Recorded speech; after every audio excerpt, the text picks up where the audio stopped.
Partykeer kry mense 'n geskenk. En van die begin af, weet jy sommer, hierdie is in 'n ander klas. Is hier aangekom deur die koeriers. Ek gaan hom nou na julle kant toe oopmaak. Aha, is nie droë wyding nie, soos Lucerne nie.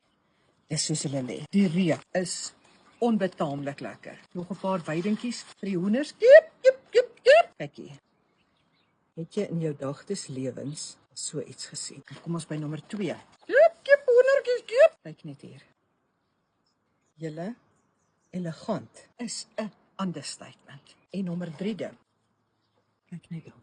Nou wat hierdie nog meer interessant maak. Dit is Egyptian oil parfuum. Dis nie daai check hierso. Hy het 'n eysterpunt wat jy dan soos in die ou dae. Jy weet hoe die prinse ons nog wakker gesoen het. Nou is dit net 'n selfhoop. Ek kan nie vir julle verduidelik nie. So kyk hoe klein is die gaatjie. Dis net daai druppels en dit gaan ook in jou vel in. Met ander woorde, jy ruik dit die hele tyd. So hierdie is fabulooslik. Ek weet nie om te beskryf nie. Jy weet, dis soos wynproe. So mense op my vrou proe die wyn en sê ek het proe soos wyn. Kyk net hier.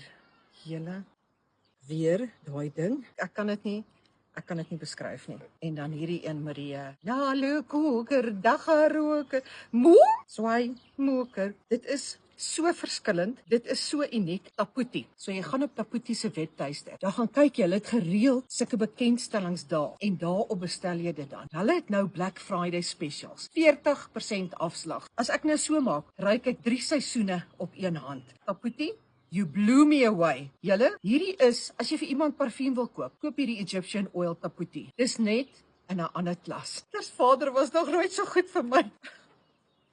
Skoon aangedaan.